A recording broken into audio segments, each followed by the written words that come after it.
السلام عليكم حبايب قلبي، يسعد لي اوقاتكم يا رب بالصحة والعافية. ورجعنا لكم بفيديو جديد، وقبل ما نبدأ بالفيديو لازم نبدأ بالصلاة على النبي عليه افضل الصلاة والسلام. حبايبي، الجو اليوم عنا كتير كان مغيم وبرود كتير بمناطقنا. نحنا يعني بتطلع الشمس بس نحنا ما عنا هالحرارة كتير، تقريبا انكترت والكترت عنا بتوصل الحرارة ل30 اكتر من هيك ما بتطلع عنا. جونا كتير حلو مثل ما انكم شايفين، غيم وبرود وعن جد برد كتير. رح نرجع للشتوي. حبايبي هون بدنا نعمل بطاطا بالفرن. مثل ما انكم شايفين جبنا البطاطا وجبنا البندورة كرمال السلطة نعملها، وجبنا الدجاج. يلا نبلش نعمل اليوم بطاطا بالفرن. طبعا حبايبي بلشنا بتغسيل الدجاج. كنت حط له خل، وكانت في عندها ليمون شرايح كمان حطيتهم معاهم. حطينا ملح وبلشنا غسلتهم تقريبا شي 3 مرات لحتى تصير المي نظيفة عليهم. وطبعا خليتهم ليصفوا، بس يمكن انا ما صورت لكم. هون بلشت اجهز تتبيلي لبين ما يصفى الدجاج ينشفوا من المي. وهون بلشت اقشر الثوم عشان البطاطا والدجاج، يعني انه بعمل تتبيله وحده وبقسمهم بالنص للتنتين مثل ما عندكم عم تشوفوا انتم بالفيديو حبايب قلبي.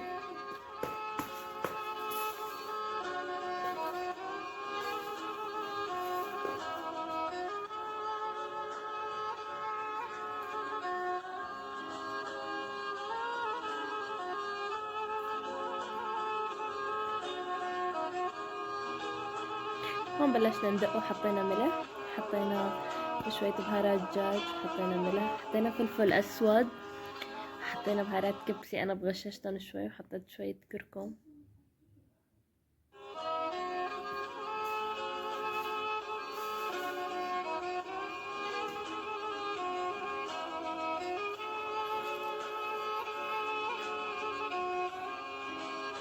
حطيت لهم طبعا شوية زيت هذول اللي قسمتهم للبطاطا. وبلشت انا شرب الدجاج من قلب التتبيلة وانقلهم على تاني جنب.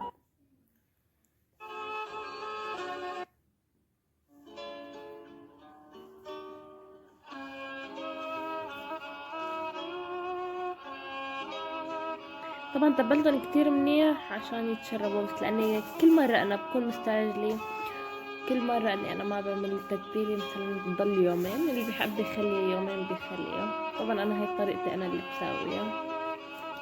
لو انه انا عندي دبس بندورة كنت حطيت لهم معلقة بس ما كان موجود عندي، فاضطريت اني اعملهم بالبهارات الموجودات عندي. حطيت لهم شوية توم. عشان هون بلشت بالبطاطا.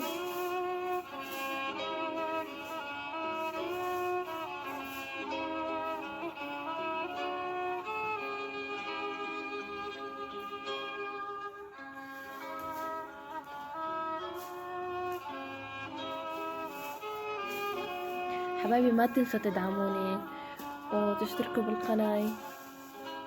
كل مرة انا بنزلكم بالفيديو بقولكم هيدا الشي عشان نوصل اكبر عدد. اتمنى يعجبكم الفيديو وتستمتعوا معنا حتى نصير كلياتنا عائلة وحدة.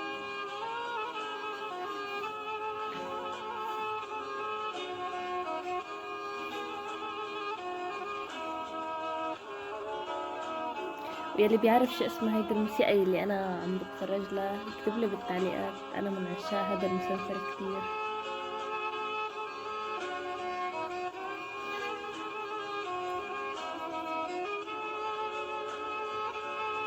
طبعا انا هون لما حطيت الفخاد ما كنت مقطعتهم، ورجعت هلا بتشوفوا اني بعد ما سطرتهم رجعت قطعتهم من اول وجديد، لاني كنت نسيان صراحه. بعد ما كنت مستعجله رجعت من اول وجديد عملتهم. اذا بتلاحظوا رجعت هلا بقطعهم من اول وجديد. شفتوا رجعت قطعتهم وحطيت لهم انا شويه مي. ما ورجيتكم اني حطيتهم بالمي، هون كنت مشغله الفرن انا قبل بوقت عشان يحمر، وحطيتهم اخر شي لاني كنت كتير مستعجله عشان يستووا. هون بلش يغلوا دغري، وبلشنا نفرم السلطة نفرمها.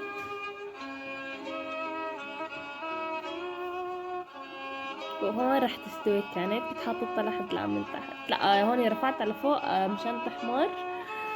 وهي كانت النتيجة. ان شاء الله تعجبكم يا رب. لا تنسوا تدعموني. كانت كتير مستوية هي والبطاطا، ريحات دايبات دوب. عن جد كانت الطعمة خرافية ولا أطيب من هيك. إن شاء الله يعجبكم يا رب، وهي النتيجة. ولا تنسوا تدعموني وتنظروا من فيديو جديد.